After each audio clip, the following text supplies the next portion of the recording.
ቤተክርስቲያን ለሌላው ጸለየች ማለት ምን አቀረበች ማለት ነው? ምልጃ አቀረበች ማለት ነው። ስለዚህ የዕለት እንጀራችንን ስጠን ማለት አንተን ስጋህን ደምህን እንድንጠጣ ለብቻዬ ብቻ ሳይሆን ለማንም ፍቀድልን፣ ለሁላችንም ፍቀድልን። ይሄ የፍቅር ጸሎት ነው ማለት ነው። የማታዩትን ነገር ነው አባታችን ሆይ ብላችሁ የምትጠሩት። የማታዩትን ወይንም ደግሞ ያልተመለከታችሁትን አምላክ ነው አባታችን ሆይ እያላችሁ የምትጠሩት። ጸሎት ማለት ሰው ከእግዚአብሔር ጋር ወይም ወደ እግዚአብሔር የሚያደርጋት ንግግር ነው።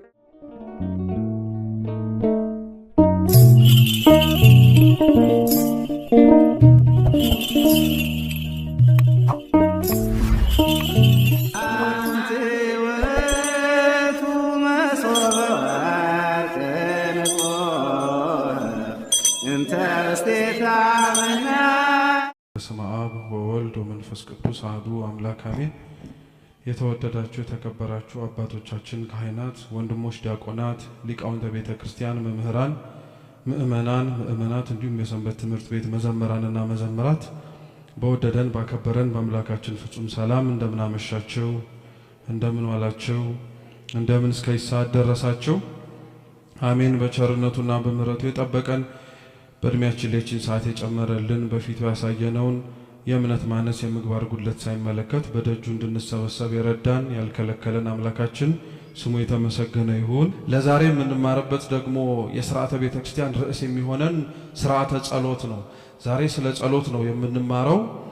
ብዙ ጊዜ ላይ ስለ ጸሎት እንግዲህ ተምረናል፣ ሰምተናልም። ከመስማትና ከመማርም ባለፈ ደግሞ በተግባርም እንደ እግዚአብሔር ቅዱስ ፈቃድ ከአምላካችን ፊት ተቀምጠንም ሆነ ቆመንም ሆነ ተኝተንም ሆነ በምንችለው መልኩ ለእግዚአብሔር ያለንን ፈቃዳችንንና ምኞታችንን ምስጋናችንን አቅርበናል።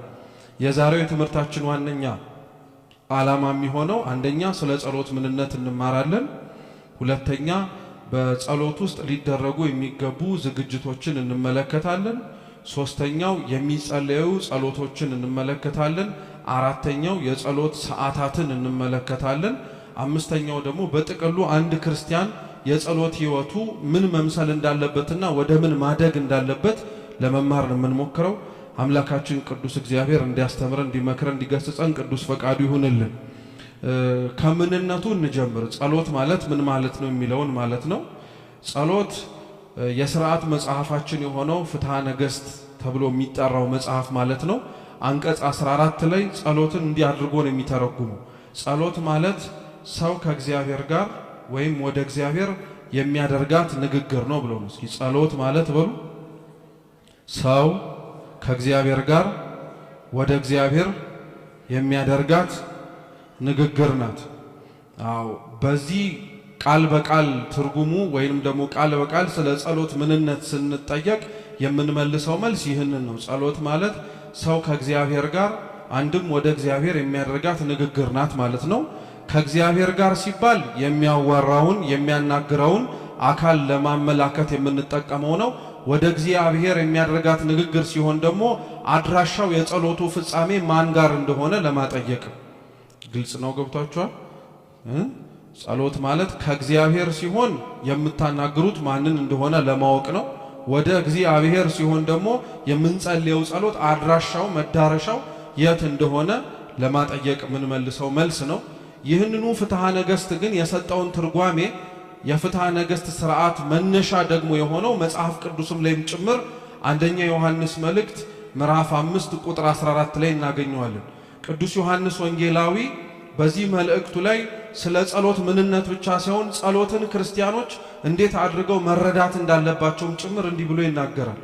በእርሱ ዘንድ ያለን ድፍረት ይህ ነው፣ እንደ ፈቃዱ አንዳች ብንለምን ይሰማናል፣ የምንለምነውንም ሁሉ እንዲሰማን ብናውቅ ከእርሱ የለመነውን ልመና እንደተቀበልን እናውቃለን ይላል። ጸሎት በሌላ አገላለጽ ደግሞ ቅዱስ ዮሐንስ ወንጌላዊ በመልእክቱ ሲጽፈው እንደሰማችሁት ከእግዚአብሔር ፊት መቆም ነው ጸሎት ማለት እና ይህንን ከእግዚአብሔር ፊት የመቆምን ነገር ቅዱስ ዮሐንስ ወንጌላዊ ሲናገር በእርሱ ዘንድ ያለን ድፍረት ይህ ነው ይላል። አንድ ሰው ጸሎት በሚጸልይበት ወቅት ላይ በእግዚአብሔር ዘንድ ያለው ድፍረት ወይንም ደግሞ በእግዚአብሔር ፊት ቆሞ መገኘቱ በጣም ትልቅ ጸጋ ነው፣ ትልቅ ሀብትም ጭምር ነው። ሰው በሚጸልይበት ጊዜ ላይ ብዙ ጊዜ ላይ ልመናው ላይ የሚያቀርበው ምስጋና ላይ ካልሆነም ደግሞ በሌሎች ነገሮች ተጠምዶ ሐሳቡ ይያዝበታል እንጂ ከእግዚአብሔር ፊት መቆምን የመሰለ ትልቅ ሀብትና ረድኤት የለም። ምክንያቱም ሰው ከእግዚአብሔር ፊት ሲቆም መቆሙ ብቻ የባለሟልነት ማሳያ ነው። ነገስታት ፊት የሚቆሙ ከፊት ለፊታቸው፣ ባለስልጣኖች ፊት ከፊት ለፊታቸው የሚቆሙ ሰዎች በእነሱ ዘንድ ተደማጭነት ያላቸው፣ በእነሱ ዘንድ መናገር እንኳን የሚፈቀድላቸው ሰዎች ናቸው። ካልሆኑ ግን መልእክቶቻቸውን ውጭ ካሉ ሰዎች አድርሰው እነሱ መልሱን ይጠብቃሉ። እየሰማችሁ ነው? ጸሎት የሚያደርግ ሰው ግን ቅዱስ ዮሐንስ ወንጌላዊ ሲናገር እንደሰማችሁት በእርሱ ዘንድ ያለን ድፍረት ይህ ነው አለ። በእግዚአብሔር ፊት መቆም፣ በእግዚአብሔር ፊት ለልመና መገኘት እኛ የምናደርገው ብቻ ሳይሆን የሰማይ መላእክትም ጭምር የሚፈጽሙት ናቸው። የእመቤታችንን ዘወትር ታሪኳን ስንናገር አብረን የምናነሳው ብስራቷን ነውና የሉቃስ ወንጌል ምዕራፍ 1 ላይ ያለውን ብስራቷን ታሪኩን ስናነሳ አስቀድመን የምናነሳው የዘካርያስንና የኤልሳቤጥን የእግዚአብሔር መልአክ ቅዱስ ገብርኤል እነሱ ፊት እንደተገለጠ እንደታየ ነው። እና የእግዚአብሔር መልአክ ቆሞ ዘካርያስን ሲያነጋግረው ስለ ማንነቱ ሲነግረው እኔ በማን ፊት የምቆመው ገብርኤል ነኝ ነው። በማን ፊት? ጸሎት ደግሞ ከማን ፊት መቆም? አዎ ገብርኤል መልአኩ ከፊት ለፊት የሚቆምበት ቦታ ላይ አንድ ጸሎት የሚጸልይ ሰው ይቆማል ማለት ነው። ጸሎት የሚያደርግ ሰው ከእግዚአብሔር ፊት መቆም ነው ብለን ከተናገርን ቅዱስ ገብርኤል የሚቆምበት ቦታ ላይ ወይም እግዚአብሔር ፊት እንደሚቆመው የሚቆሙ ሰዎች ናቸው ማለት ነው። ይሄ ድፍረት አይደለም ታዲያ? ይሄ ትልቅ በረከትም ጭምር አይደለም? ይሄ ትልቅ መታጨትም ጭምር። ብዙዎቻችን ግን ይሄንን ልብ አንለው። የምንለምነው ልመና የምናደርጋቸው ነገሮች ላይ ነው በጣም ትኩረት የምናደርገው። የሚገርማችሁ የጸሎት ህይወት ላይ ራሱ ሌላው በጣም ትኩረት የማናደርግበት ነገር ቢኖር ጸሎት የምናረግበትንም ጭምር ዓላማም ነው። ጸሎት ከእግዚአብሔር ፊት መቆም ነው ወይም ወደ እግዚአብሔርና ከእግዚአብሔር የሚደረግ ንግግር ነው ብለናል አይደል? አብዛኛው ሰው የሚጸልየውን ጸሎት ልመና አለማግኘቱ እግዚአብሔር ያንን ልመናውን እንዳልሰማው ቆጥሮ አስቦ ወስኖ ይሄዳል እንጂ ከእግዚአብሔር ፊት መቆሙ ራሱ የጸሎቱ መልስ አይሆን ይሆናል እኮ በመሰረቱ ከእግዚአብሔር ፊት ቆሞ የዛች ሰዓት ላይ መታየቱ የጸሎቱ መልስ ነው። ምክንያቱም ማንኛውም ሰው እግዚአብሔርን ሲለምነው ሲማጸነው የሚሻውንና የለመነውን ነገር እስኪሰጠው ድረስ ሁሌም ከፊት ለፊቱ ይቆማል አይደል? ያ ከፊት ለፊቱ የሚቆመው ሰው ምንም እንኳን የጸለይኩትን ነገር አላገኘውም ብሎ በእግዚአብሔር ላይ ቢናገር አንድ እግዚአብሔር ግን ያ የሚጸልየው ሰው ትኩረት ቢያደርግ ነው የሰጠው ትልቅ በረከት ከሱ ፊት መቆም። ከሱ ፊት አቆሞታል። ሲናገርም ጭምር ደግሞ ጆሮውን አዙሮ እንዳትጸልይብኝ እንዳትናገርብኝ አላሉ። ስለዚህ ክርስቲያኖች አደራ የምንጸልየው ጸሎት መልስ አላገኘንም ብለን ተስፋ እንደምንቆርጠው ቶሎ ሁሉ ከዚህ ሰዓት በኋላ ግን ስለምንጸልየው ጸሎት መልስ አለመሰማት ከማሰባችን ይልቅ የምንጸልየውን ጸሎት መልስ እስከምናገኝ እግዚአብሔር ከፊቱ እንድንቆም ማድረጉ ራሱ ትልቅ በረከት ነው። ሊያውም እኛ ያላሰብንበት እኛ ያሰብነው ጸሎት ተጸልዮ መልስ ተሰምቶልን ከዛ በኋላ ምን ማድረግ መሄድ ነው። እሱ ግን የፈለገው ለጸሎታችሁ መልስ መስጠት ብቻ ሳይሆን ከማን ፊትም ጭምር እንድትቆሙ ከእግዚአብሔር ፊት። ይህንን የፈቀደ አምላካችን ስሙ የተመሰገነ ይሁን። ስለዚህ ጸሎት ማለት ከእግዚአብሔር ፊት መቆም፣ ወደ እግዚአብሔር ቆሞ ከእግዚአብሔርም ጭምር ንግግር ማድረግ ነው ይላል። አቀማመጡ ቢለያይም ወይንም ደግሞ የጸሎቶቹ ቦታ ቅደም ተከተል በብሉይ ኪዳንም ሆነ በሐዲስ ኪዳን ቢለያዩም እያንዳንዱ ጸሎት በመጽሐፍ ቅዱሳችን ውስጥ ያሉት 5 ነገሮች አላቸው። እነዚህ 5 ነገሮች ክርስቲያኖች በሚጸልዩት ጸሎት ላይ መገኘት ያለባቸው ነገሮች ናቸው። አሁን እኒህን ነጥቦች ስናነሳ ሰው ሲጸልይ ለጸለየው ጸሎት መስፈርቶች ወይንም ደግሞ ቅድመ ሁኔታዎች ናቸው። አንድ ሰው ጸሎቱ እንደ ጸሎትነት ራሱ የሚለካው እነዚህ ነገሮች ሲመጡ ግልጽ ነው። ገብቷችኋል? እኒህን ጸሎቶች የተጸለዩት በብሉይ ኪዳንም ሆነ በሐዲስ ኪዳን አሁን የምንጠቅሳቸውን 5 ነገሮች አሏቸው። የመጀመሪያው በብሉይ ኪዳንና በሐዲስ ኪዳን ያሉ ጸሎቶች በሙሉ የሚያመሳስላቸው ያላቸው ነገር ሃይማኖት ነው። እስኪ ሃይማኖት በሉ። ሃይማኖት አላቸው። እያንዳንዱ የሚጸልይ ሰው ሃይማኖት አለው ማለት ሃይማኖት ቃሉ በግዕዝ ነው። በአማርኛ ሲተረጎም እምነት ተብሎ ነው የሚተረጎም። እያንዳንዱ ጸሎት እምነት አለ። እንዴት ያለ ብላችሁ ብትጠይቁ በመጽሐፍ ቅዱስ ላይ አብዛኞቹ ጸሎቶች እግዚአብሔርን በማየት ወይንም ደግሞ በልክ አንድ ሰው ፊት ለፊቱ ሌላውን ሰው እንደሚመለከተው በሚሆን መልኩ የተጸለየው አይደለም። እየሰማችሁ ነው? ለምሳሌ ሙሴ እግዚአብሔር ፊት ጸሎት ሲያደርግ የእሳት መጋረጃ ከድኖት ነው። የሳሙኤል እናት ሐና በቤተ መቅደሱ ጸሎት ስታደርግ እንባዋን እያፈሰሰች ነው። እምነት የነበራቸው እንባቸውን ቢያፈሱም የሚሰማቸው ማን አለ ብለው እግዚአብሔር ነው። ሙሴም የእሳቱ መጋረጃ ውስጥ ሆኖ የእግዚአብሔርን ድምፅ ቢሰማው ፊቱም ደግሞ እንዳለ አምኖ እየለመነ ባያየውም ግን ፊቱን ያላየውን እግዚአብሔርን የምለምነውን ነገር በሙሉ ምን ያደርገኛል ብሎ አምኖ ይሰማኛል ብሎ። ስለዚህ የመጀመሪያው ጸሎት የማታዩትን ነገር ነው አባታችን ወይ ብላችሁ የምትጠሩት። የማታዩትን ወይንም ደግሞ ያልተመለከታችሁትን አምላክ ነው አባታችን እያላችሁ የምትጠሩት። ይህ እምነት ይጠይቃል። ምክንያቱም በዚህ በምንኖርበት ዓለም ላይ ለአንድ ነገር መኖርና ለአንድ ነገር አለመኖር መስፈርት ወይም ሚዛን ተደርገው የሚቀመጡት የስሜት ሕዋሳቶቻችን ናቸው። አንድ ነገር መኖር የሚታወቀው ወይ ስለታየ ወይ ስለተዳሰሰ ወይ ስለተሸተተ ወይ ስለተቀመሰ አይደለም፣ አሊያ ስለተረገጥነው ወይም በስሜት ሕዋሳቶቻችን በአምስቱ ስላከናወንነው የሆነ ነገር አለ ይላል ሰው። ለእግዚአብሔር ግን ቆመን ጸሎት በምናደርግበት ጊዜ ላይ እኒህን ነገሮች በሙሉ ላይሟልሉን ይችላሉ። በእጃችን ላንዳስሰው እንችላለን፣ በዓይናችን ላናየው እንችላለን። ስንናገር እኛ በጆሮአችን ድምፁን ላንሰማው እንችላለን።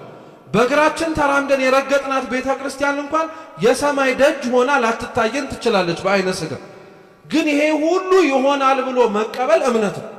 ይሄ ሁሉ ይደረጋል ብሎ ማመን ትልቅ ሃይማኖት ነው። ለዛ ነው አንድ ሰው ጸሎቱ ሲለካ መጀመሪያ ምን ሊኖረው ያስፈልጋል ሲባል እምነት ሊኖረው ያስፈልጋል። ሃይማኖት አላቸው ሁሉም ጸሎቶች መጽሐፍ ቅዱስ ላይ አሉ። ስለዚህ አንድ ጸላይ ጸሎቱ የሚለካበት የመጀመሪያው ነገር ወይም ሊኖረው የሚገባው ቅርጽ እምነት ነው። ስናገር ማን ይሰማኛል ብሎ ባላየውም ማን ያየኛል ብሎ እግዚአብሔር ባልዳሰሰው እኔ ማን ይዳሰሰኛል ብሎ። ስለዚህ ይህ የመጀመሪያው ጸሎት ሊኖረው የሚገባው ነገር ነው። እንደዚሁ የመሰለ ጸሎት በመጽሐፍ ቅዱስ ላይ የማቴዎስ ወንጌል ምዕራፍ 8 ላይ እናገኛለን። የማቴዎስ ወንጌል ምዕራፍ 8 ከቁጥር 8 ላይ ጌታችንና መድኃኒታችን ኢየሱስ ክርስቶስ ያዳነው አንድ 100 አለቃ እንመለከታለን።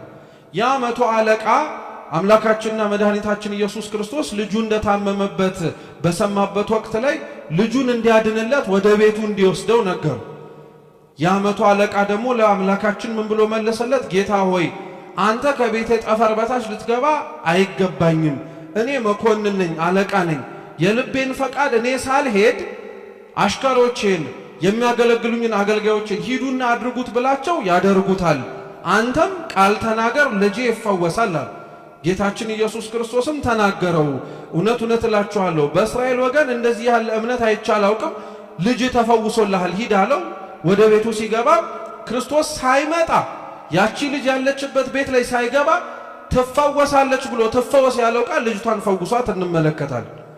አሁን የዚህን ታሪክ የተነሳንበት ዋነኛው ጭብጡ ምንድነው?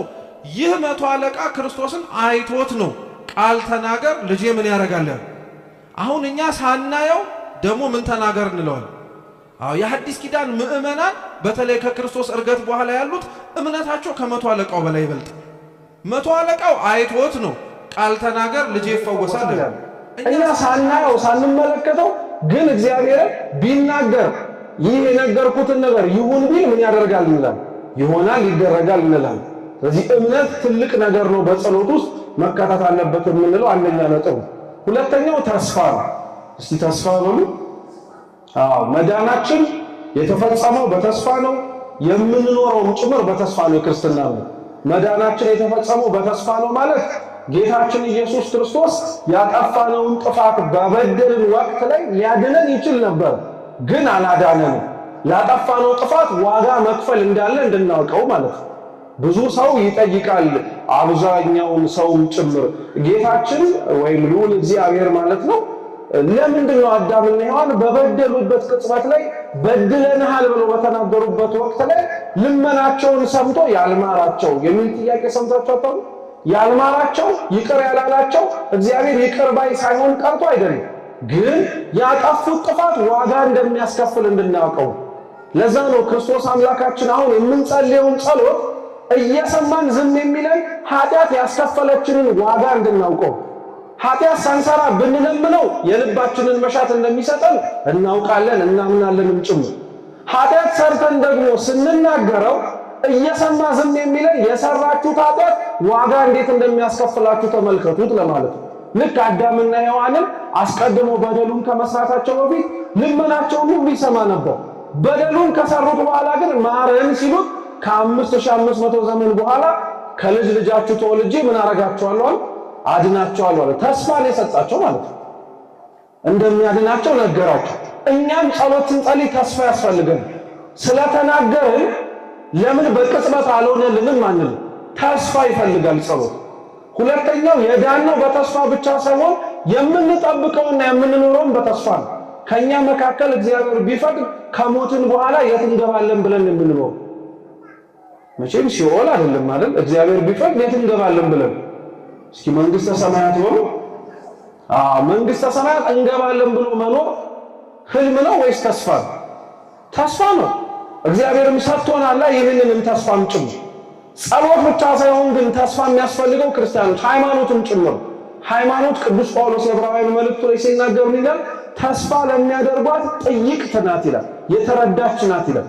ሰው በእምነቱ ውስጥ ሆኖ በሃይማኖት ትምህርት ላይ የተመላለሰ ዛሬ ተምሮት ያልገባው ነገር ቢኖር ተስፋ ቢያደርግ ይገለጥለታል። ነገ ይገባኛል ብሎ ቀጣይ ቀንም ቢመጣ ይገለጥለታል። ግልጽ ነው፣ ገብቷችኋል? ስለ ጸሎትም እንዲሁ ነው። ሰው የጸለየው ጸሎት ላይ ተስፋ ግዴታ ያስፈልገዋል። ያለ ተስፋ ጸሎት አይደረግም። ቅዱስ ጳውሎስ የሮሜ መልእክቱ ምዕራፍ 8 ቁጥር 24 ላይ እንዲህ ይላል፣ በተስፋ ድነናል፣ ነገር ግን ተስፋ የሚደረግለት ነገር ቢታይ ተስፋ አይደለም። እስኪ ተስፋ በሉ። የሚደረግለት ነገር ቢታይ ተስፋ አይደለም። ምክንያቱም ተስፋው ከታየ ተገኘ ማለት ነው። ያገኘነውን ነገር ለምን ተስፋ እናደርገዋለን? አንድ ሰው ዳቦ ለመግዛት ተስፋ ቢያደርግ ዳቦውን ካገኘውን በኋላ ተስፋ ያደርጋል? ተስፋ ያደረገውን ምን ስላገኘ? ዳቦ ስላገኘ። ስለዚህ ቅዱስ ጳውሎስም ምን አለ? ተስፋ የሚደረግለት ነገር ቢታይ ተስፋ አይደለም። የሚያየውንማ ማን ተስፋ ያደርጋል? የማናየውን ግን በትዕግስት እንጠባበቃለን አለ። የማናየውን በምን እንጠባበቃለን? በትዕግስት እንጠባበቃለን። ስለዚህ በክርስትና ሕይወት ውስጥ ጸሎት ሁለተኛ ሊኖረው የሚገባው ነገር ተስፋ ነው ማለት ነው። እስካሁን ስንት ነገር አየየ? ሁለት። የመጀመሪያው ምንድነው? ማስታወሻ ያላዛችሁ ሰዎች እንደ ማስታወሻ ተጠቀሙት። ጥያቄ ስጠይቃችሁ የመጀመሪያው ምንድነው? በሉ እንጂ መልሱ። እምነት። ሁለተኛው ምንድነው? ተስፋ። ሶስተኛው ጸሎት ደግሞ ሊኖረው የሚገባው ፍቅር ነው። አንዱ ለአንዱ መጸለይ ማለት ነው። ይህን ጸሎት ወይም አባታችን የሚለውን ለምሳሌ በምንጸልይበት ጊዜ ላይ ለብቻችን የምንጸልየው ቢሆንም ማንም ሰው ለብቻው ሲጸልይ አባታችን ሆይ አባቴ ሆይ ብሎ ይጠራል አይደል? ለብቻው ሆኖ ሲጸልይ ምናችን ሆይ ነው የሚል፣ ተሰብስቦም ሲጸልይ ምናችን ሆይ ነው የሚል። ይሄ ፍቅርን ያሳያል በመሰረቱ። በአይነ ሥጋ የምመለከታቸው ሌሎች ወንድሞቼ የሉም እንጂ አጠገቤ ለኔም ለመጸለይ አጠገቤ ለሌለውም ወንድሜ ምን ነው እያለ አባታችን ነው እያለ። ሁለተኛ እዛው ጸሎት ላይ ምን እናለን? እስኪ አባታችን ሆይ በሉ እንጂ ሁላችሁ። እሺ ከዛስ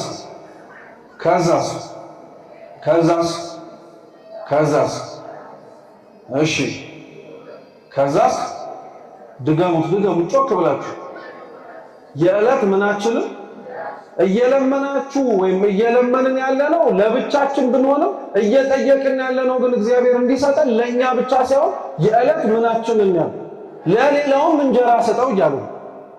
ስለዚህ ይሄ ፍቅር ነው ማለት ነው። እኔ እንደበላው አብላው፣ እኔ እንደጠጣው አጠጣው። እንጀራው በስጋ ቢሆን ምግብና መጠጥ ነው። በነፍሳችን ደግሞ ፈውስ ሊሰጠን የሚችለውን ደግሞ ቅዱስ ስጋውን ክቡር ደሙን የዕለት እንጀራዬን አይደለም ያለ ምናችንን ያለ ላልቆረበውም ሰው እየለመንን ነው ማለት ነው። አባታችን ይስል እንጀራ ተብሎ የሚተረጎመው እሱ። ባለፈው ሳምንት ስንማር የዮሐንስ ወንጌል ምዕራፍ 6 ላይ ክርስቶስ ራሱን ስለ ስጋው ሲናገር ከሰማይ የወረደ የሕይወት እንጀራ እኔ ነኝ ያለ ነው አይደል?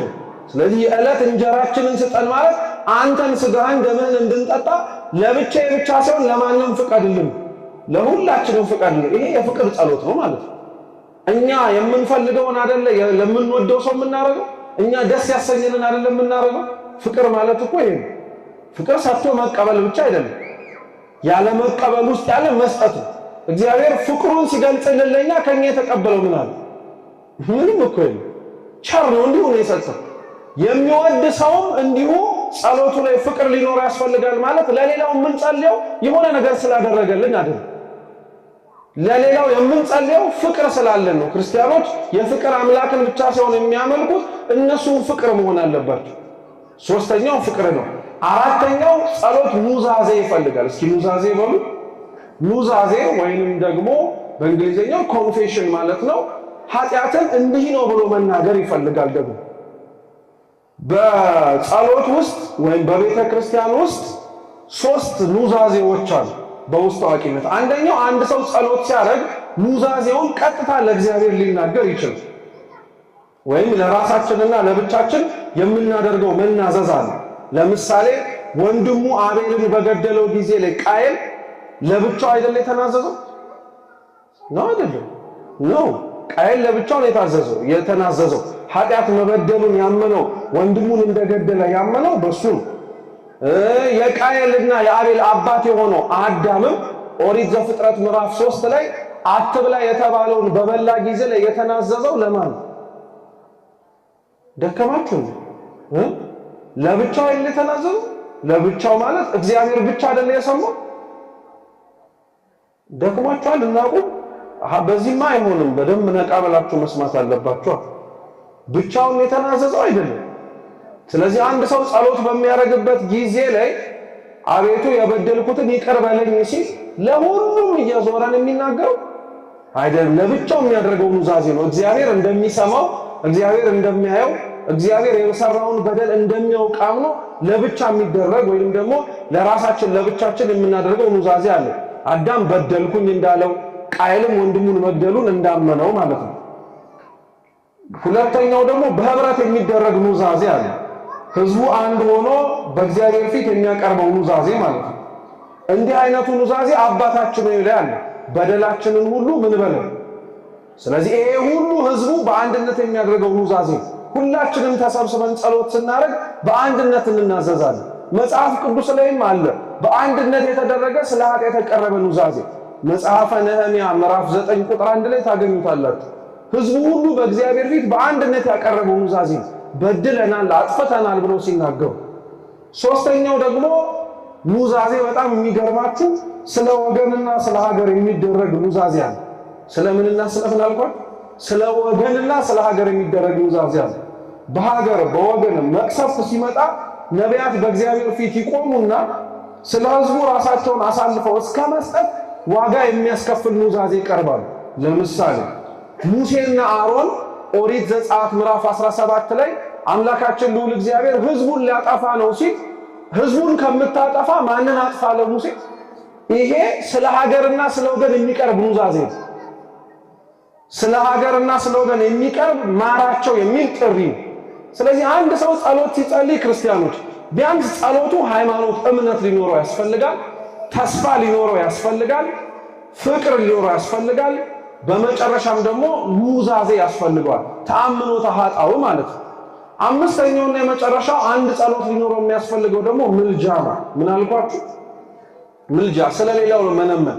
ይህንን በፍቅርም ጭምር ልንጨምረው እንችላለን። ፍቅር ምልጃም ሊሆን ይችላል። ምክንያቱም አንድ ሰው ምልጃ ማቅረብን በጣም ትልቅ ቁም ነገር ያደርገዋል። ብዙ ክርስቲያኖችም ጭምር ስለ ምልጃ ሲነገር በጣም ይከብደናል። ወይ ጉድ! የቅዱሳን ምልጃ እንዴት ነው ወዲያ ነው እያለን እንጠይቃለን። ይቅርና ቅዱሳን የማማለድ ነገርን ትተነው እኛ እንኳን እናማልዳለን። ምልጃ ማለት ለሌላው መለመን ነው ከሆነ የአባታችን ጸሎት ላይ ለብቻችን ሳንጸልይ የዕለት እንጀራችንን ስጠን ብለን ከእግዚአብሔር ፊት ቆምን ማለት እየለመንን ነው ለሌላው አይደለም። ነው አይደለም? ለሌላው መለመን ምልጃ ከሆነ እያማልድን ነው አይደለም? ነው አይደለም? ነው። ምንም ጥርጥር የለውም ነው። ምልጃ ያን ያክል የሩቅ የሆነ አድርጋችሁ አትረዱት። ክርስቲያኖች ይህንን ከግንዛቤ ውስጥ በጣም አድርገን ማስገባት አለብን። ጸሎት ግን ምልጃ ያስፈልገዋል የሚባለው ምንድነው? ስለሌላው ብቻ ሳይሆን ስለሚመለከቱን ስለማይመለከቱን ጉዳዮችም ጭምር ጸሎት ማድረግ አለብን። የማይመለከቱን ጉዳዮች ማለት ምን መሰላችሁ? ቀጥታ ከኛ ጋር ላይገናኙ ይችላሉ። አንዳንድ ሰው ስለሆነ የዓለም ቦታ ላይ ፍንዳታ ፈነዳ፣ ሰው ሞተ ሲባል እንደው እንጸልይ ሲባል እኔ ምን አገባኝ? የፈነዳው እዛ እኛ ያለነው እዚህ ምን ብለን የምንጸልየው? ምን ብለን የምንጸልየው? ምን አገባን ይላል። እንደዛ ግን አይባልም። የምንኖርባት ቦታ ተለያየች እንጂ የምንኖርባት ዓለም አንድ ናት አይደለች? ናት። እዛ የሰማነው ክፉ ነገር ወደኛ እግዚአብሔር አያርገው እንጂ ሊመጣ ይችላል አይችልም? ይችላል። ስለዚህ ጸሎት የሚጸልየው ሰው ምልጃ የሚያቀርበው ለሌላው መለመንም ጭምር መልመድን አለበት ብላ ቤተክርስቲያን የምታስተምረው ለዛ ነው። ይህንን በምን ትረዱታላችሁ? በሥርዓተ ቅዳሴያችን ላይ በእንተ ቅድሳት የሚባል ጸሎት አለ። ባለፈው ሳምንት ስንማር የነገርኳችሁ ይህ ጸሎት ላይ ቤተክርስቲያን የማትጸልይለት አካል የለም፣ የማትለምንለት ቦታ የለም። ስለ ሰማዩም ትለምናለች፣ ስለ ምድሩም ትለምናለች፣ ስለ ዝናቡ፣ ስለ ምድሩ ፍሬ፣ ስለሚመሩ ነገስታት፣ መኳንንት፣ ባለሟሎች ስለ ሁሉም ይለመናል፣ ስለ ሁሉም ተማጽኖ ይቀርባል። ይሄ ሁሉ በሚደረግበት ወቅት ላይ ቤተክርስቲያን ለሌላው ጸለየች ማለት ምን አቀረበች ማለት ነው? ምልጃ አቀረበች ማለት ነው። ቤተክርስቲያን በየቀኑ በእንተ ቅድሳት የምታነበው ግን ክርስቲያኖች አደራ የጸሎቱ ግዴታ በቅዳሴ ውስጥ መኖርን ለማክበር ብቻ ሳይሆን እኛም በጸሎታችን ወቅት ላይ ስለ ዓለም ሁሉ ምን ማድረግ እንዳለብን መጸለይ እንዳለብን እያስተማረችን። ስለዚህ አንድ ሰው በጸሎቱ ውስጥ እነዚህ ነገሮች መካተት አለባቸው። ጥሩ፣ እነዚህ መካተት አለባቸው ሲባል ሌላ የምንጠይቀው ጥያቄ ምንድነው? እነዚህ ነገሮች እንዳሉ ሆነው የራሴንስ ልመና ማቅረብ አልችልም ወይ? ይቻላል፣ ምንም ችግር የለው። ሰው የቤተ ክርስቲያንን የጸሎት ቅርጽ አክብሮ ከጸለየ በኋላ የልቡናውን መሻት መናገር ይችላል። የልቡናውን መሻት በመናገር ሂደት ውስጥ ግን የቤተ ክርስቲያኒቷን የጸሎት ስነ ስርዓት ሳላከብር አደርገዋለሁ ቢል ግን ያስኮንነዋል። ምን ማለት ነው? የእያንዳንዱ ክርስቲያን ጸሎቱ ቅርጹ የሚወጣው ከቤተ ክርስቲያኒቷ ነው። ቤተ ክርስቲያን የሁሉ ነገራችን ምንጭ ናት። ለስርዓት ብቻ ሳይሆን ለአኗኗርም ጭምር። ኦርቶዶክሳዊ የጋብቻ ትምህርት ስንማር ይህንን በደንብ ግልጽ እናደርገዋለን። እንዴት ቤተ ክርስቲያን ለጋብቻና ለትዳር ራሱ መሰረት እንደሆነች እናየዋለን። አኗኗራቸው እንደ ቤተ ክርስቲያን ውስጥ የሚደረግ ነገር ነው። ቤተ ክርስቲያን ውስጥ ከሚደረጉ ስርዓቶች መካከል አንዱ ደግሞ ጸሎት ነው። ቤተ ክርስቲያን ጸሎትን ስትጸልየው ውስጡ እምነት አለው፣ ተስፋ አለው፣ ፍቅር አለው፣ ኑዛዜ አለው፣ ምልጃ አለው። ይህንን የመሰለ ጸሎትን ክርስቲያኖች እንዲጸልዩ ታደርጋለች። በራሳችን ይህንን ጸሎት ለመጸለይ ብቃቱ ደረጃው የማንደርስ ነው። ሰዎች ደግሞ የደረሱትን ሰዎች ጸሎት እንጸልያለን መልሰን። በሌላ ቋንቋ አባቶቻችን እናቶቻችን የጸለያቸውን ጸሎቶች እንጸልያለን አይደል? መዝሙረ ዳዊቱ፣ ውዳሴ ማርያሙ፣ ቅዳሴ ማርያሙ፣ ውዳሴ አምላኩ፣ ሌሎች ጸሎቶች። እኒህን ጸሎቶች ክርስቲያኖች እያንዳንዱን ብትፈትሿቸው 5 ነጥቦች ግዴታ አለባቸው። እነዚህን ጸሎቶች የምንጸልየው እንደ ልመና ከእግዚአብሔር ፊት እንድናቀርበው እሱን ያስደሰተ ጸሎት በመሆኑ ቅዱሳኑ በዛ እንደተጠቀሙት ሁሉ እኛም ተጠቅመን የልቡናችንን መሻት እንድናገኝበት ብቻ ሳይሆን ከነዚህ ጸሎቶች በኋላ ያለንን ለራሳችን የምናደርገው ከእግዚአብሔር ጋር የምንነጋገረው ንግግር በእነዚህ የተዋጀ መሆን አለበት። በእነዚህ ቅርጽ የወጣ መሆን መቻል አለበት። እዚህ የቤተ ክርስቲያን ክርስቲያኖች ስርዓተ ጸሎታችን መሆን ያለበት እንደ ቤተ ክርስቲያኒቷ ነው መሆን ያለበት ማለት ነው። ለዛ ነው አሁን ግራ የተጋባ ነው። ብዙ ሰው በጸሎት ውስጥ መካተት ያለባቸው ነገሮች ላይኖሩ ይችላሉ። ለምሳሌ አንዳንዶቻችን ቅድም እንዳለው ለማንም ላንጸልይ እንችላለን። እኔ እገሌ የሚጸልይለት ሰው አላጣም ለኔ ጸልዩልኝ የሚል ሰው ሰምታችኋል? እኔ ምን አገባኝ እኔ ለእንትና የምጸልየው እሱ የሚጸልይለት አላጣም እንዴ? ቅዱስ ጳውሎስ ለሚያስተምራቸው ምዕመናን ጸልዩልኝ እያለ ይነግራቸው ነው። እነዛ ምዕመናን አንተ እናቴ 3ኛው ሰማይ ድረስ ተነጥቀ ሄድክ ሰው ነው። እኛ የምናደርገው ጸሎት ለአንተ ምን ይረባል አይባል? መርባት አለ መርባቱን ማን ነው የሚያውቀው? እግዚአብሔር ነው የሚያውቀው። ከኛ ብንችል መጸለይ ያለብን፣ ከኛ ብንችል መለመን ያለብን። ይህ ምልጃን ያስተምረናል ማለት ነው። ምልጃን ያሳየናል ማለት ነው። የኛ የግላችን የራሳችን ጸሎት ከእግዚአብሔር ጋር ለማድረግ የምንሞክረው እምነት ያስፈልገዋል፣ ተስፋ ያስፈልገዋል፣ ትዕግስት ያስፈልገዋል፣ ፍቅር ያስፈልገዋል፣ ኑዛዜ ያስፈልገዋል። ይህን ሁሉ የምታደርግልኝ ስለጠየቅኩ ሳይሆን አንተ ቸር ስለሆንክ ነው፣ እኔማ ስራዬ ኃጢአተኛ በደለኛ ነኝ ብሎ ማመንን ይጠይቃል። እንዲህ አይነቱን ጸሎት ለማድረግ እግዚአብሔር አምላካችን ይርዳዋል። ሌላኛው የጸሎት አከፋፈል ደግሞ አባቶቻችን በ3 ነው ይላሉ። አብራችሁ በሉ እስቲ። ጸሎተ ልቡና በሉ፣ ጸሎተ ቃል፣ ጸሎተ ምግባር። የመጀመሪያው ምን አልኳችሁ?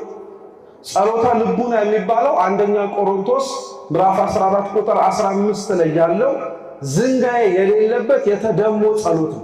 ይህ ጸሎት የሚጸልየው ሰው ባለደረጃው ካላወቀው በቀር ያልደረሰበት ሰው ቢያወራው ስለምንነቱን ማስረዳት አይችልም። ቅዱስ ጳውሎስ የጸለየው አይነት ጸሎት ነው። በዚህ ጥቅስ ላይ ስትመለከቱት ቅዱስ ጳውሎስ ራሱን እንደሌላ ሰው አንድ ሰው አውቃለሁ ብሎ እስከ ላይኛው ሰማይ ድረስ እንደሄደ ይናገራል። እስከ ላይኛው ሰማይ የሄደበት እስከ ላይኛው ሰማይ ደርሶ የመጣውን ነገር ደግሞ ሲናገር ሊናገር የሚችልበት ቃላትም እንዳጠረው ይናገራል። በጣም ተደሞ ያለበት፣ በጣም መመሰጥ ያለበት፣ በጣም አድርጎ ከእግዚአብሔር ጋር ካለ ግንኙነት የተነሳ ያዩትን እንኳን እንዲህ አይቼን የመጣሁት ለማለት እስከሚያስቸግር ድረስ ያለ ጸሎት ነው ይባላል። ጸሎተ ልቡና። ሁለተኛው ጸሎተ ቃል ነው። ጸሎተ ቃል የሚባለው ደግሞ አንደኛ ሳሙኤል ምዕራፍ 2 ቁጥር 1 ላይ ያለው ልክ ሳሙኤልን የወለደችው እናቱ የጸለየችው ጸሎት ነው። የሳሙኤል እናት ሐና የጸለየችው ጸሎት ቤት ገብታችሁ ብታነቡት ክርስቲያኖች የጸለየችው ለልጅ ነው። ለምንድን ነው? ለልጅ ነው። ዋነኛው አንኳር ጉዳዩ እግዚአብሔርን ልጅ ስጠኝ ብላ የጸለየችው ጸሎት ነው። ይህ አይነቱን ጸሎት አባቶቻችን ጸሎተ ቃል ነው ይላሉ፣ ወይም ጸሎተ ሥጋ ነው። ሥጋውያን የሚጸልዩት ጸሎት ነው። እነ አብርሃም የጸለዩት ጸሎት፣ እነ ሳራ የጸለዩት ጸሎት፣ እነ ኢያቄም እነ ሐና የጸለዩት ጸሎት ማለት ነው። እግዚአብሔርን የማኅፀንን ፍሬ ባርከ ስጠን፣ ልጅ ስጠን እያሉ የጸለዩት ጸሎት ማለት ነው። ይህ አይነቱ ጸሎት ሥጋውያን ምድር ላይ ያሉ ሰዎች የሚጸልዩት ጸሎት ነው። አደራ፣ ሥጋውያን ማለት ኃጢአተኞች ማለት አይደለም። ሥጋ የለበሱ ሰዎች የጎደላቸውን ነገር በሥጋቸው የለመኑት ልመና ነው ለማለት ነው። ግልጽ ነው? ገብቷቸዋል? ሶስተኛው ጸሎተ ቃል ካልን በኋላ ደግሞ ጸሎተ ምንድን ነው? ምግባር። እስኪ በሉ ጸሎተ ምግባር። ይህ ጸሎት ከጸሎተ ቃል የበለጠ ከጸሎተ ልቡና ደግሞ ያነሰ ነው። ወደ ንጽሐ ነፍስ ወይም ነፍሳቸው ካለባት ኃጢአት በንስሐ ታጥባ የተሻገሩ ሰዎች የሚጸልዩት በምግባር የታጀበ ጸሎት ነው። ማለትም እየጸለዩ መስገድ፣ እየጸለዩ አብዝቶ ከእግዚአብሔር ጋር ያላቸውን ግንኙነት ለማስተሳሰር ሲሉ ብዙ ጸዋትወ መከራዎችን መቀበል። ለምሳሌ ጻድቁ አባታችን አባ ሳሙኤል ዘዋልድባ ሲጸልዩ ከ3000 በላይ ስግደት ይሰግዱ ነበር። በአይን ጥቅሻ ራሱ ካለ ፍጥነት በላይ ማለት ነው። ይሄ ጸሎተ ምግባርም ጭምር ስራ የታጀበበት ጸሎት ማለት ነው። ግልጽ ነው? ገብቷቸዋል? ውስጡ ስራ አለው። አሁን ለምሳሌ በስርዓተ ስቅለት ጊዜ ላይ ስንጸልይ ኪርያላይሶን ኪርያላይሶን ኪርያላይሶን ስንል እየተቀበልን ምን እናደርጋለን? ስለዚህ ምን አይነት ጸሎት ነው ማለት ነው?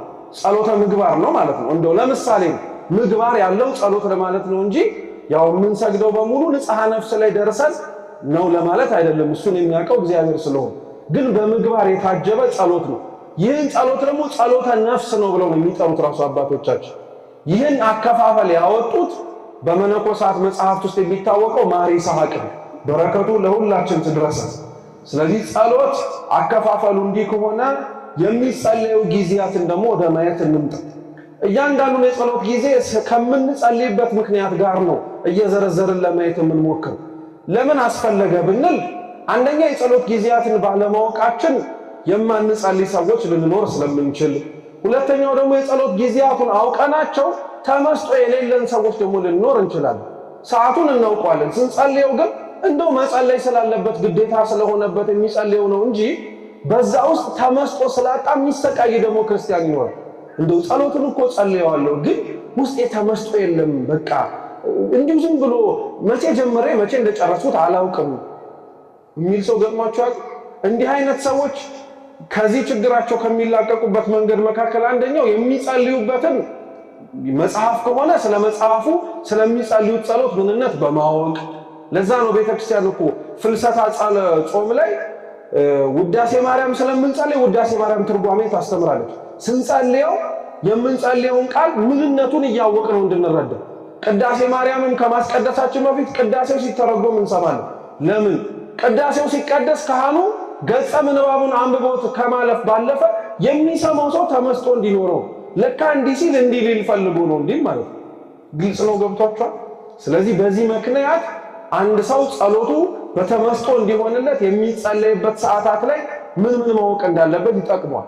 በሥርዓተ ቤተክርስቲያን መሰረት የጸሎት ጊዜያት ወይም የጸሎት ወቅታት የሚባሉት ሲከፈሉ ለሶስት ነው የሚከፈሉት። ለወጣኒያን፣ ለጀማሪ፣ ለማዕከላውያንና ለፍጹማን ለበቁ ማለት ነው። ወጣኒ የሆነ ሰው የሚባለው ጀማሪ የሚጸልይ ሰው ማለት ነው። ማዕከላዊ የሚባለው ከጀማሪ ከፍ ያለው ነው። ፍጹም የሚባለው ደግሞ ጸሎተኛ የሆነ ሰው። የቤተክርስቲያን የጸሎት ሰዓታት ወይም ጊዜያት ክርስቲያኖች ስንት ናቸው? ስንት ናቸው? መልሱ እንጂ። አዎ ሰባት ናቸው አይደለ? ሰባት ግን የሆኑት ለወጣኒያን። ጀማሪ ጸሎተኛ ነው በቀን 7 ጊዜ የሚጸልይ እንጂ ፍጹም ሰው አይደለም።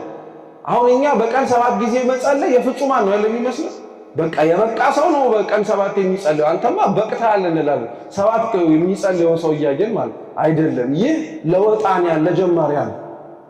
ለወጣኒ ለጀማሪ ሰው በቀን 7 ጊዜ ይጸልያል። ማዕከላዊ ለሆነ በቀን 12 ጊዜ ይጸልያል። ስንት ጊዜ? ፍጹም ለሆነ ሰው ፍጹም ጸሎተኛ ለሆነ ሰው ደግሞ በቀን 24 ሰዓት ነው የሚጸልይ።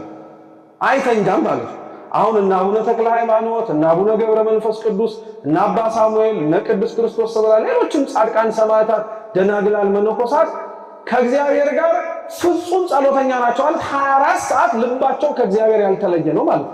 በአካል እኮ ስንመለከታቸው አብረውን ከኛ ጋር ይኖራሉ። ስንመለከታቸው እናያቸዋለን። የሚያወሩት ነገር ግን እኛ ስጋውያኑ የምንረዳው ሳይሆን እነሱ ከደረሱበት የጸሎት የ24 ሰዓት ፍጹም ተመስጦ ደረጃ ላይ በጣም የተቆራኘ ነው። ልክ አባ ዮሐንስ አጼር ያደርገው እንደነበሩ ሰሌን እየታታ የሚሸጠው አባ ዮሐንስ አጼር ሰሌኑን ለመሸጥ ገበያ ሲሄድ በጣም ብዙ ሰዎች ሰሌኑን እየፈለጉ ሲያናግሩት ግን አይሰማም ነበር። ይህ ሰሌን ይህ የታታው የሳጠራ ስንት ብር ነው ሲሉት እኔ የምልህ ግን ቆይ ከሚካኤልና ከገብርኤል ማን ይበልጣል እያለ ይጠይቅ ነበር። የተጠየቀው ስለ ሰሌን ነው፣ እሱ የሚያወራው ስለ ቅዱሳን መላእክት ክብር ነው። ፍጹም ጸሎተኛ ስለሆነ ማለት ነው። ልቡ ገበያ መሃል እንኳን ከእግዚአብሔር አይለይም። አሁን ውጥንቅጥ የሆነው ዓለም ውስጥ ልባችን ከእግዚአብሔር ሁሌ ልይት የሚለው የትንሹን ጸሎት ጀምረን ወደ ትልቁ ሳናድግ ስለቀረን። ስለዚህ ከ7ቱ እንጀምራለን። እሱን በደንብ ጥሩ የሆነ ክርስቲያናዊ ሕይወት ሲኖረን ደግሞ ከፍ ብለን 12 ከፍ ብለን 24 እንገባለን።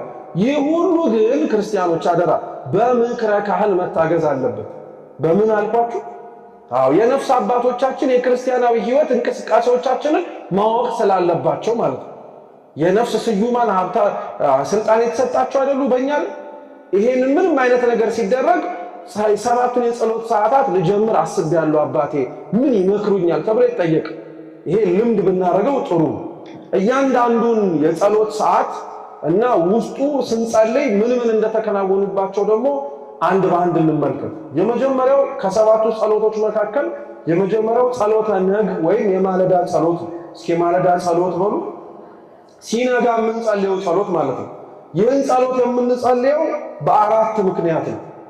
ይሄንን በደንብ አድርጋችሁ መስማት ያለባችሁ። ጠዋት ተነስተን ስንጸልይ እነዚህን 4 ምክንያቶች እያሰብን ከጸለይን ሐሳባችን ስጋዊ ወደሆነ ነገር አያደላም።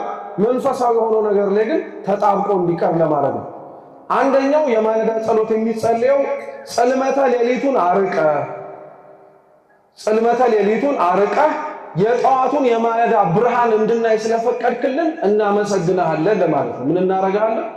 የመጀመሪያው የማለዳ ጸሎት ምክንያት ስለዚህ ምንድነው? እስኪ ምስጋና በሉ። ምስጋና በቃ።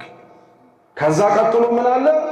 በዚህ ሰዓት ላይ የምንጸልየው ጸሎት አባታችን አዳም የተፈጠረበት ሰዓት ስለሆነ፣ ጌታችን ወደ መቅደስ የሄደበት ሰዓት ስለሆነ የዮሐንስ ወንጌል ምዕራፍ 8 ቁጥር 2 ላይ ስናነብ ክርስቶስም ወደ ቤተ መቅደስ ሄዶ ነበር የሚልበት ሰዓት የማለዳው ሰዓት ነው።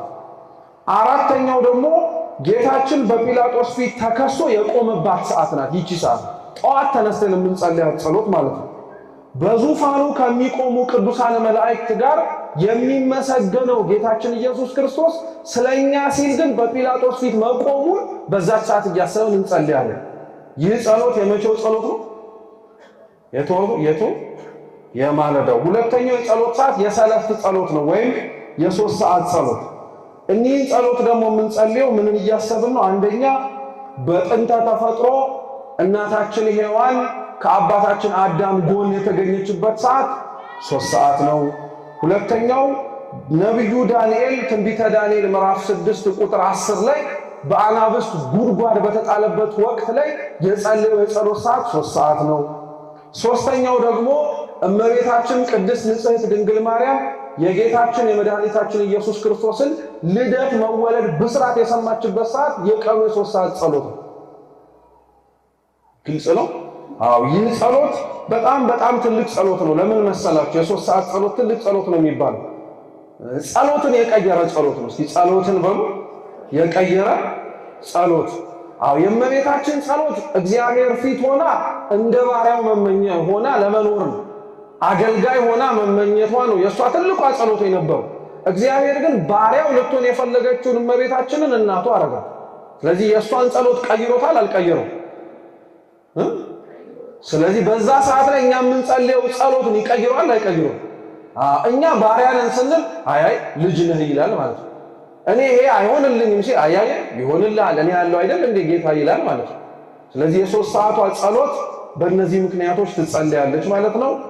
አራተኛው በዚሁ ጸሎት ሰዓት ላይ እያሰብን የምንጸልየው ደግሞ የጌታ ቁርጥ ሞቱ ታውጆ መስቀሉ የተዘጋጀበትና 4ቱን ሕማማተ መስቀል የተቀበለበት ነው።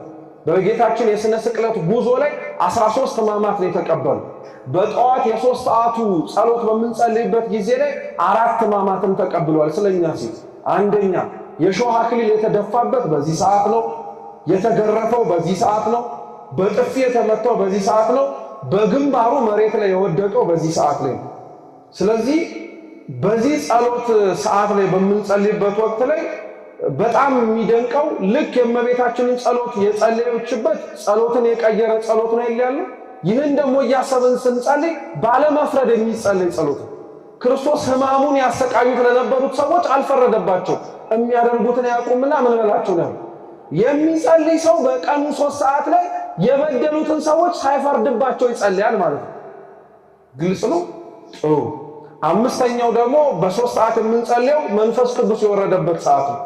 ባለ ጰራቅሊጦስ ባለ ጴንጠቆስጤ ብለን የምናከብረው የመንፈስ ቅዱስ ርደትን አስበን የምናከብረው በዓል መንፈስ ቅዱስ የወረደው በዕለተ እሑድ በቀን በጠዋቱ ስንት ሰዓት ነው? 3 ሰዓት ነው። ስለዚህ የመንፈስ ቅዱስን መውረድ እያሰብን ለኛም መንፈስ ቅዱስ እንዲወርድልን እያሰብን እንጸልያለን። ሶስተኛው የጸሎት ሰዓት የቀትር ጸሎት ወይም የ6 ሰዓት ጸሎት ነው። በዚህ ሰዓት ቀን 6 ሰዓት የምንጸልየው ደግሞ ምንድነው? በሕገ ተፈጥሮ የሚደርስብንን ፈተና ለመቋቋም። ይህ ሰዓት የአዳምና ሔዋን መውደቅ በዚህ ሰዓት ስለሆነ ሰይጣን ፀሐይዋ በጣም ግላ በወጣችበት ከራ በታየችበት ወቅት ላይ አይምሯችን በሚፈዝበት ሰውነታችን በሚዝልበት ወቅት ላይ መጥቶ እንዳያስተን በዚህ ሰዓት ላይ የምንጸልየው ጸሎት እግዚአብሔር ከፈተና እንድታደገን። እንዳልኳችሁ ይህች ሰዓት አዳምና ሔዋን የበደሉባት ሰዓት ናት።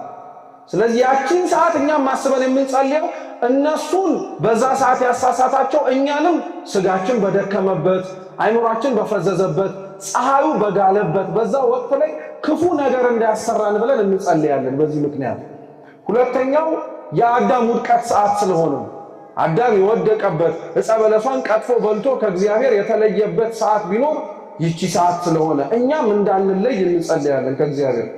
ሶስተኛው ስቅለተ ክርስቶስ የጌታችን ኢየሱስ ክርስቶስ የተሰቀለበት ሰዓት የቀኑ 6 ሰዓት ነው። እውነት እንነጋገር ከተባለ እንደው ብንችል የቀኑ 6 ሰዓት ጸሎት ባያመልጠን ጥሩ ነው።